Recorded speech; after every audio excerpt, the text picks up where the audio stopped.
এটা পরিপূর্ণভাবেই চীনের অর্থায়নে বাংলাদেশের জন্য উপহার।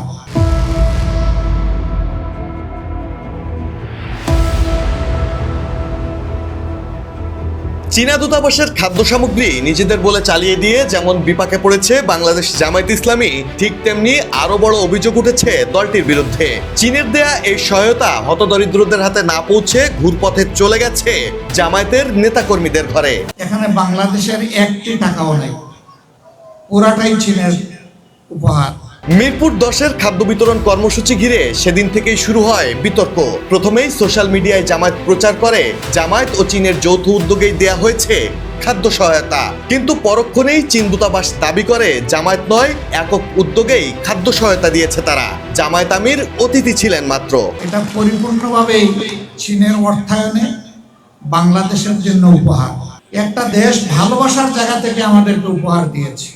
সমালোচনার ঝড় উঠতেই পোস্ট একাধিকবার এডিট করে দলটি। শেষ পর্যন্ত স্বীকার করতে বাধ্য হয় এটি ছিল চীনা দূতাবাসেরই উদ্যোগ। কিন্তু এখানেই শেষ নয়, নতুন করে বিতর্কের কেন্দ্রবিন্দুতে উঠে এসেছে জামায়াতের ব্যবস্থাপনায় হওয়া ওই চীনা সহায়তা বন্টনের প্রক্রিয়াও। অভিযোগ উঠেছে তালিকা তৈরির দায়িত্বে থাকা জামায়াত প্রকৃত হতদরিদ্রদের বাদ দিয়ে দলীয়ভাবে পরিচিত এমনকি সচ্ছল নেতাকর্মীদের নাম অন্তর্ভুক্ত করে তালিকায়। স্থানীয়দের ভাষ্য অনুযায়ী অনেক দরিদ্র পরিবার লাইনে দাঁড়িয়ে থেকেও খাদ্য পায়নি। অন্যদিকে জামায়াতের চেনামুখ তালিকায় থাকায় সহজেই প্যাকেট পেয়েছে। সমালোচকরা বলছেন এটি কেবল খাদ্য সহায়তার ক্রেডিট নিতে মিথ্যা প্রচার নয়, বরং মানবিক সহায়তাকে রাজনৈতিকভাবে ব্যবহারের সুস্পষ্ট ঘটনা। জামায়াতের বিরুদ্ধে এমন অভিযোগ নতুন নয়, বরাবরই দলীয় গণ্ডির বাইরের কাউকে সুবিধা দেয় না জামায়াত ইসলামী।